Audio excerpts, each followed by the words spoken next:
La publication des résultats des élections sénatoriales du 20 août 2023 a fait d'une part des heureux et d'autre part des malheureux. À l'UDH-UKI, la déception est profonde. Pascal Ngouanou, candidat malheureux, vit son échec avec philosophie. Est-ce que vous pensez mériter cet échec?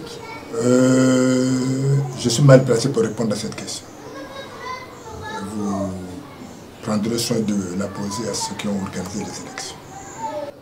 La réaction, c'est la réaction d'un vaincu. C'est la réaction d'un vaincu. Si vous allez livrer une bataille, on n'a pas gagné. C'est bien. Vous pouvez imaginer ma réaction ou mes impressions, c'est les impressions d'un vaincu. C'est la politique, il n'y a rien de définitif en politique. Cette débâcle que l'UDH-UKI a subie n'est pas une fin en soi, a dit Pascal Ngouanou, qui, sans regret, déclare ne pas porter d'échec total. S'agissant de l'absence du parti cher au défunt Guy Brice Parfait Kolela au Sénat, préoccupe Pascal Ngouanou.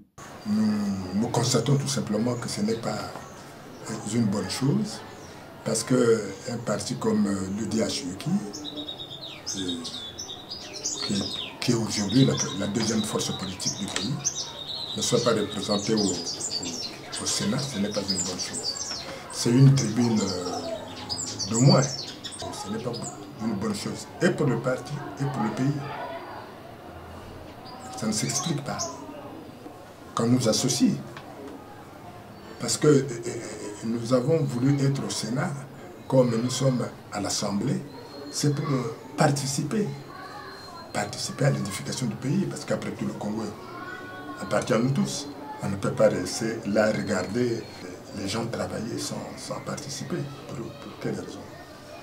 Nous devons, dans le cadre de la construction nationale, notre participation est obligatoire. Ce camouflet subi par UDH-UKI est sans doute un élément déclencheur de la prise de conscience effective des cadres et militants de ce parti.